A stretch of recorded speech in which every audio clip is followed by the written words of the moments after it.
Listo, entonces, vamos a empezar a trabajar todo lo relacionado con la física de las moléculas o física molecular. ¿Listo? ¿Esto en el marco de qué?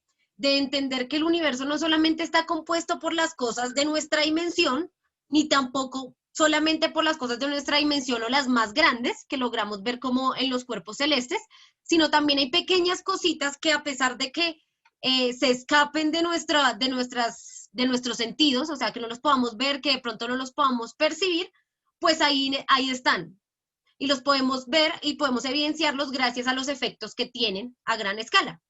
¿Sí? Puede que nosotros no veamos una molécula, pero sí consumimos sal. Por ejemplo, si le echamos sal a los huevitos, a la comidita. ¿Eso es por qué? Porque estamos apreciando los resultados de cosas o fenómenos que suceden a muy pequeña escala. O sea, el hecho de que no veamos la molécula no quiere decir que no podamos percibir todos sus efectos, los efectos que tiene. ¿Listo? Entonces, para ello, en esto no solamente hay implícitos, obviamente, una cantidad de eventos químicos, porque si ustedes saben, pues digamos que la rama de la química es la que se encarga de estudiar bien qué es lo que pasa o cómo se manifiestan estas interacciones moleculares, sino que también hay cositas físicas, ¿sí? En la manera en la que estos interactúan. O sea, si bien la química nos habla de qué están compuestos, de qué es lo que sucede ahí, la física nos habla de cómo interactúan entre cada una de los cuerpos. ¿Listo? Entonces, primero vamos a comprender una cosa, ¿por qué llegamos a hablar de física molecular o de moléculas en sí? Entonces resulta que vamos a centrarnos en el pensamiento que había desde los aristotélicos. Entonces, en ese entonces se pensaba, bueno, el experimento era sencillo. Decían, si yo tengo un vaso de agua, entonces tengo otro brazo, entonces yo puedo dividir esa agua, ¿cierto? Yo le puedo echar la mitad al otro vaso. Ahora, si yo hago lo mismo, ya con esa mitad y la reenvaso en otro vaso y así, pues llegará un punto hasta que no se pueda dividir más, ¿no? Entonces la pregunta era esa, era justo eso. ¿Qué tanto yo puedo dividir el agua? ¿Qué tanto yo puedo dividir la materia? ¿Cuál es el lugar más pequeño? Porque yo puedo partir muchas cosas a la mitad, luego a la mitad, luego a la mitad, luego a la mitad, pero llegará un punto en el que yo no pueda dividir más. Eso quiere decir que tiene que haber una unidad indivisible, ¿sí? Algo que sea lo más pequeño que tenga la materia, a lo cual le llamaron átomo, ¿sí? A lo cual le llamaron átomo, que era la unidad, que significa, átomo significa unidad indivisible, ¿sí? Entonces era la pequeña parte, perdón, la parte más pequeña de la materia, o sea, la parte en la que ya no se va a poder dividir, ya no la vamos a lograr repartir más. ¿Listo? Entonces, ¿qué pasa? Que existen, dependiendo las características de estos átomos, entonces ya tenemos en cuenta que la parte más pequeñita de la materia es el átomo, ¿no? Y estos átomos, dependiendo sus propiedades o características, pues se convierten en un elemento o en otro. Sí, en ese entonces, en el tiempo de los aristotélicos, pues los elementos no eran los que ya conocemos en la tabla periódica, sino ellos consideraban que los únicos elementos que habían era agua, tierra, fuego y aire. Sí, esos eran los elementos como tal, o sea, todo el universo estaba compuesto por tierra, agua, fuego y aire. Entonces, obviamente, pues eso ya luego se quebró porque se descubrieron que habían muchísimos elementos que componían estos mismos, eh, pues que son los que ya conocemos como en la tabla periódica. Entonces, dependiendo la configuración específica de cada átomo, pues este se nos va a manifestar en diferentes elementos, ¿sí? Hasta ahí todo bien, ¿cierto? ¿Hasta ahí alguna duda? No, ya todos yo creo que ya conocíamos un poco cómo funcionan o qué son esos elementos de la tabla periódica y cómo se diferencian, ¿no?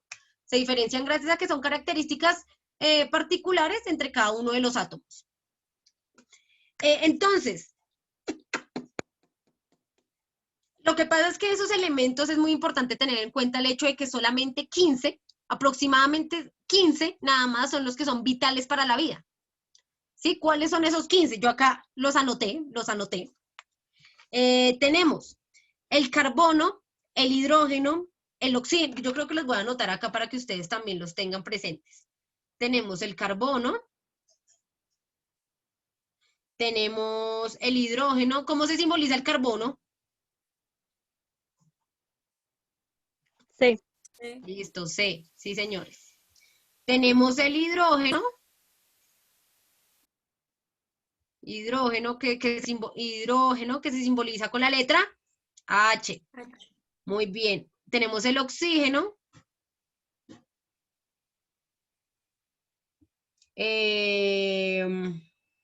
Nitrógeno. Nitrógeno es N solito, ¿cierto? Sí, porque NI es níquel, si no estoy mal. Bueno, Sí. Sí, profe. listo. Tenemos el fósforo. En ella es mi... Listo. Tenemos el fósforo, que es P. Sí. Y el azufre. El azufre, ¿cuál es el del azufre? ¿AZ? No me acuerdo. Ajá, Sí, ¿cierto? AZ. creo que sí. Creo que sí. Me entró la duda. Bueno, esperemos que sí. Bueno, resulta que estos elementos, el carbono, el hidrógeno, el oxígeno, el nitrógeno, el fósforo y el azufre, comprenden el 95%, 95% de todos los organismos vivos, ¿no? Estos son estamos viendo los elementos que son necesarios para la vida. Entonces, el 95% de todos los organismos vivos están compuestos de carbono, hidrógeno, oxígeno, nitrógeno, fósforo y azufre. Eso no quiere decir que el carbono, por ejemplo, no esté presente en otros cuerpos que no estén vivos, ¿no? De hecho, el carbono es el elemento más abundante, ¿sí? Y gracias al carbono es que nosotros podemos conocer la edad, por ejemplo, de los minerales o de los fósiles, es dependiendo la huella de carbono que tenga este. Entonces, el carbono, bueno, es el elemento como fundamental. Pero listo, el 95% de los seres vivos estamos compuestos de estos elementos. Todos los seres vivos, todo lo que tenga vida. Ahora, tenemos que el sodio el sodio es Na. Tenemos el potasio, calcio es Ca, ¿sí? Ca. Magnesio, Mg, ¿sí o no?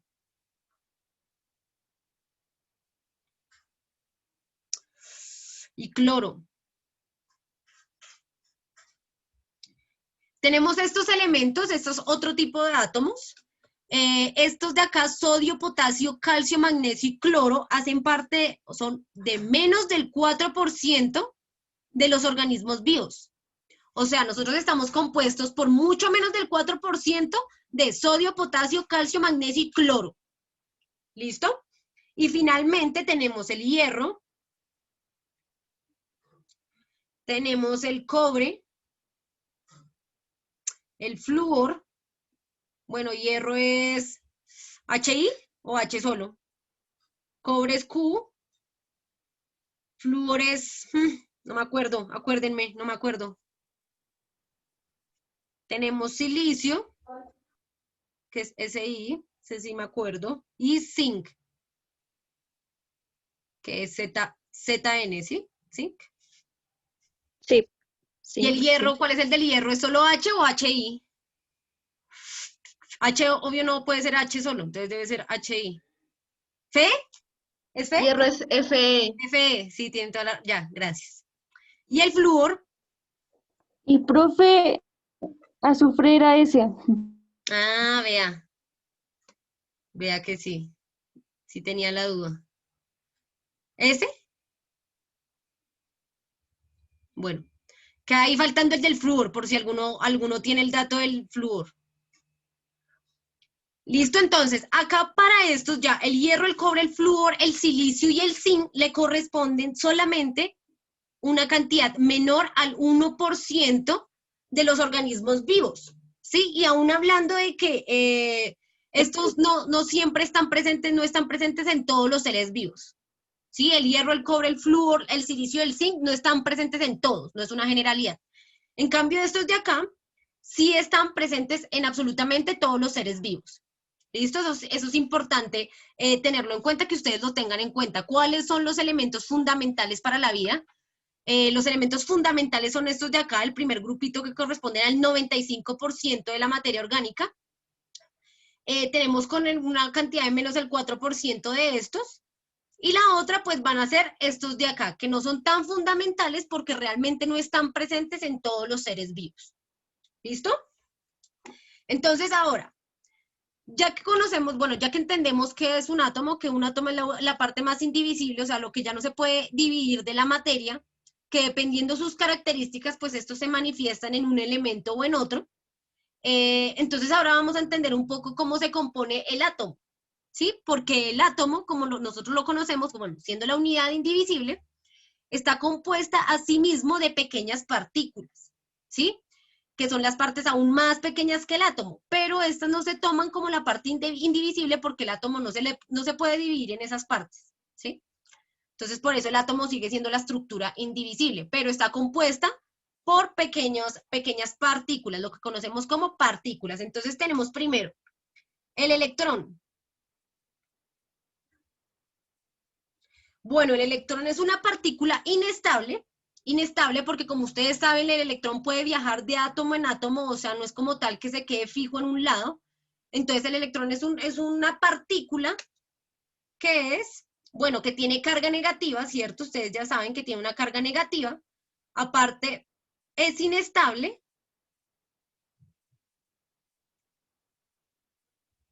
Y aparte de eso, es una partícula elemental. ¿Cómo así? Partícula elemental. ¿Cómo así que sea elemental? Pues resulta que lo que pasa con el electrón es que este no se puede desintegrar en otras subpartículas. El electrón no se puede desintegrar. El electrón viaja de átomo en átomo. Entonces, ¿cómo viaja de átomo en átomo? Entonces, ustedes ya saben que cuando hay digamos, una cantidad de átomos, se les aplica energía, ¿sí? Entonces decimos que el átomo se excita, excitamos al átomo y este empieza a botar sus electrones. En la medida en la que botan los electrones, lo va a hacer si tiene obviamente un material conductor, ¿sí? Si está sobre un material, o sea, por ejemplo, los átomos del metal, pues ustedes ya saben que son más inestables y sus electrones viajan mucho más fácil, es por eso que es un material conductor. Logra pasar los electrones entre átomo y así genera la corriente eléctrica, ¿no? Recuerden que la corriente eléctrica simplemente es el resultado de ese paso de electrones. Entonces, cuando un átomo queda con más electrones que protones, pues decimos que el átomo está cargado negativamente y al revés. Cuando un átomo queda con más protones que electrones, o sea, pierde o cede electrones, pues decimos que este átomo quedó cargado de forma positiva. ¿Listo? O ionizados. Ionizados también. Decimos que un átomo queda ionizado cuando queda ionizado positivamente cuando pierde electrones, ¿no? Y queda con carga positiva, o queda ionizado negativamente cuando recibe electrones, ¿sí? También es importante tener en cuenta que los electrones que se pueden transferir son aquellos que estén solamente en el último nivel de energía. En el último nivel de energía es donde nosotros podemos decir que son esos electrones los que pueden viajar, ¿sí? Entre átomo y átomo. Tenemos otras partículas que hacen parte del átomo, que van a ser el protón y el neutrón. ¿Listo? Entonces, el protón, bueno, los protones son partículas estables, esos sí son estables, esos no pueden estar viajando del átomo, siempre se van a mantener en el átomo como tal, pero sí se pueden desintegrar. Los protones sí se desintegran, o sea que los protones pueden desintegrarse, o sea, pónganle que es una unidad completa y se pueden desintegrar en algo que se llama quarks. Cuando escuchen quarks, básicamente los quarks son las pequeñas subpartículas que se desprenden del protón, que se desintegran del protón. ¿Listo? Cuando un protón se desintegra, se convierte en quarks, se divide en quarks. Tenemos el neutrón, entonces, bueno, el protón tiene carga positiva, ¿no? Tiene carga positiva y es un elemento, es una partícula estable. El neutrón también es estable, también se desintegra en quarks. Y eso sí, el neutrón tiene una carga neutra. ¿Qué quiere decir que tenga una carga neutra? Pues resulta que lo que se entiende por el neutrón es que él logra tener su carga neutra porque los quarks que lo componen, las subpartículas que componen el neutrón, tienen cargas positivas y negativas. Entonces tienen la misma cantidad de positivas como la misma cantidad de negativas, entonces se anulan. Por eso es que el neutrón tiene una carga neutra, porque en su interior las subpartículas tienen cargas de la misma magnitud, logrando que se puedan neutralizar. Sí, básicamente, si yo tengo 5 para allá y 5 para allá, pues tengo 0. ¿Sí? Entonces es justo eso lo que pasa en el neutrón. Por eso es que el neutrón tiene carga neutra, porque en su interior hay la misma cantidad de cargas positivas como de negativas. ¿Listo? Hasta ahí, ¿cómo vamos? ¿Hasta ahí todo bien? Esto es como un breve repaso. Yo sé que ustedes ya habían estudiado esto, ya lo han estudiado mucho tiempo, pero es importante que lo revisemos. Hasta ahí todo bien, ¿cierto? Listo. Entonces, no sé si estén tomando apuntes a las personas que de pronto falten.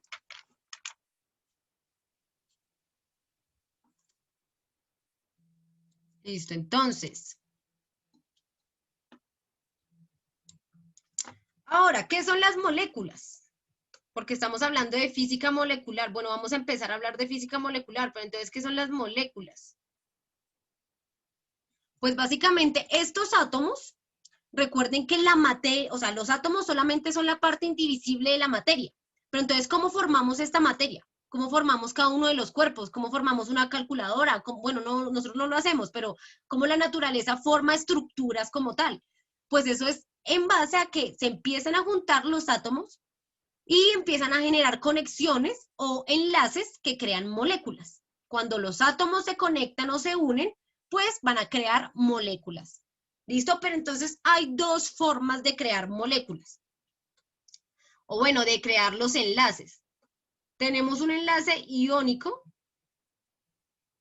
y un enlace covalente. ¿Alguien quiere comentarme cuál es la diferencia entre estos dos? Entre el enlace iónico y el enlace covalente.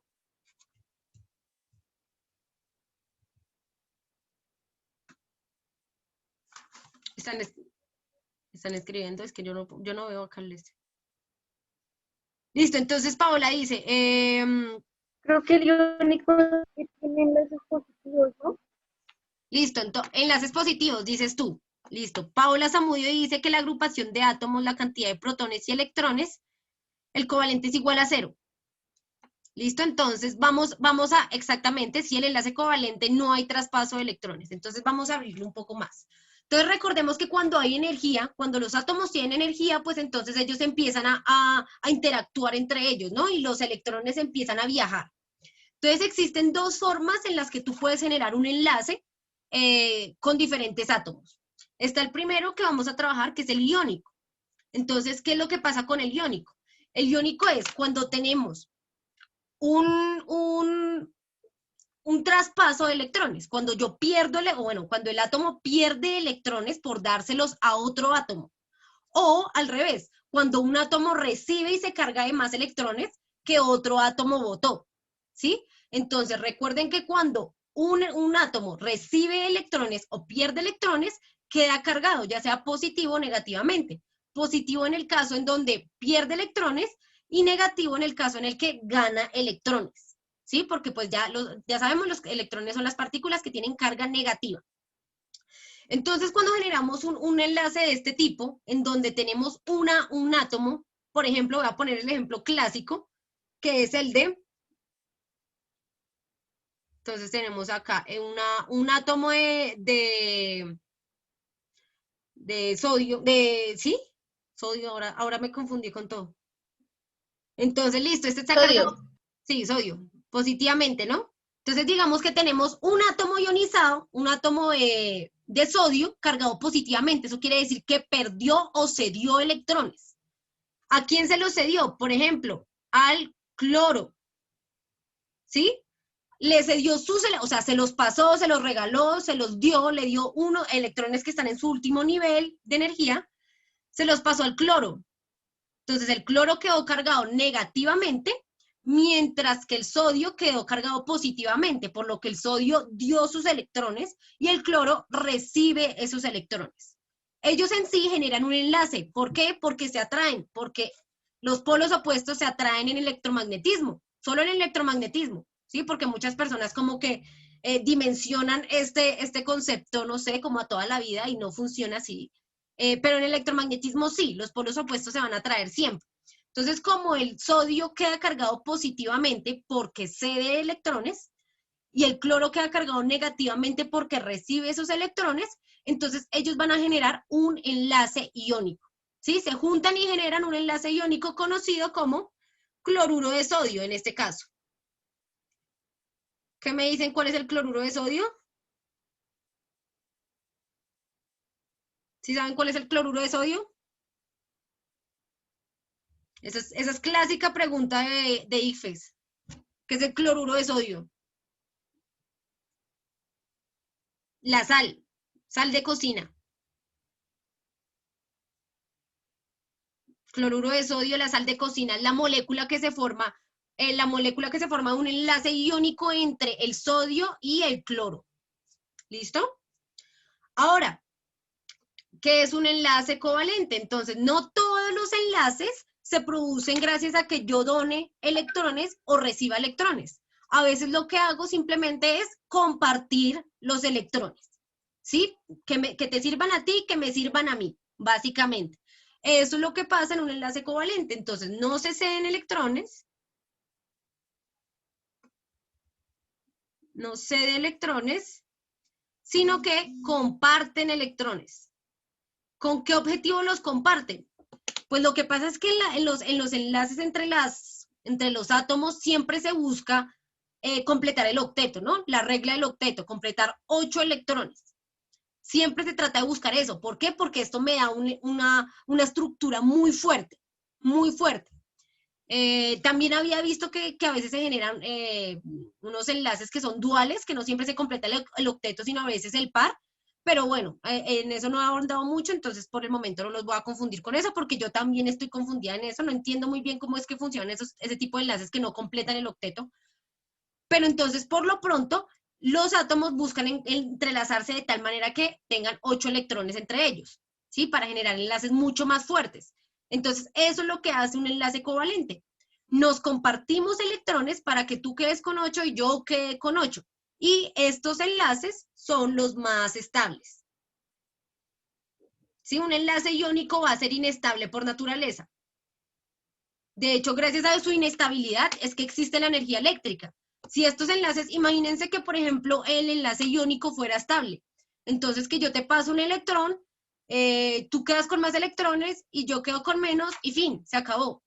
Y ya, yo me quedé, entonces digamos que en un metal, por ejemplo, un átomo de un metal quedara, digamos el silicio, por ejemplo, el silicio quedara cargado con, pues positivamente y ya no pudiera transferirlo nunca más, o quedara cargado negativamente y nunca podría cambiar su polaridad.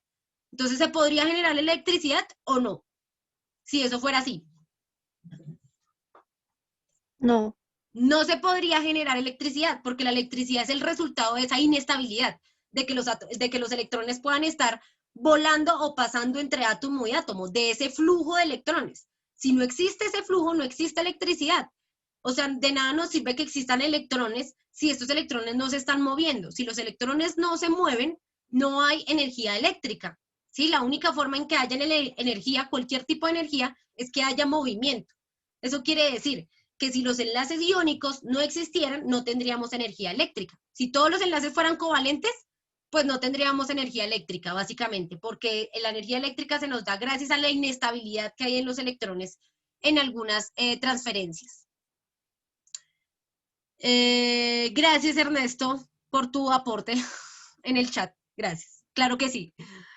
Entonces, eso es lo que quería que dejáramos claro por el momento, como que tengamos claro qué es una molécula. Una molécula básicamente es la interacción o bueno, la unión o la estructura que se forma de juntar átomos. ¿Listo? Yo sé que para algunos esto será como muy obvio, ya lo tengan en cuenta, pero sé que también para otros a veces como que lo olvidamos y es súper necesario, no solamente para el ICFES, sino para comprender lo que vamos a empezar a trabajar, que es la física de las moléculas. Ustedes dirán, hasta este punto no hay nada de física. Realmente, pues hasta este punto es solo química, ¿no? Solo entender cómo es que son las características o las propiedades de estos elementos presentes o estos átomos presentes en la naturaleza. Pero entonces, ¿dónde está la física? La física empieza en estas interacciones, ¿sí? Como ustedes ya saben, los electrones tienen que estar pasando de un lado a otro, los enlaces se tienen que crear. Y para que esos enlaces se creen, necesitan de una fuerza o de una energía que de eso se encarga de estudiarlo la física. ¿Sí? Eso es lo que vamos a empezar a estudiar. Listo, la energía que necesitamos para establecer este tipo de enlaces. ¿Cómo, de dónde sale esa energía? ¿Cómo es esa fuerza que existe, por ejemplo, la fuerza que es la que vamos a trabajar, fuerza débil y fuerza fuerte? ¿Qué son esas fuerzas? ¿Cómo existe una fuerza que mantiene en el núcleo siempre los protones y los neutrones? Ellos nunca van a escapar de ahí, no son como los electrones que pueden estar por fuera y pueden hasta escapar del átomo. El neutrón y el protón nunca va a escapar del núcleo. Entonces, bajo ese concepto de interacción que hay entre ellos, entre esas partículas, es que vamos a trabajar y vamos a desarrollar nuestro curso de física de las moléculas. ¿Listo? ¿Hasta ahí tienen alguien tiene alguna pregunta, perdón? No, profe. Listo.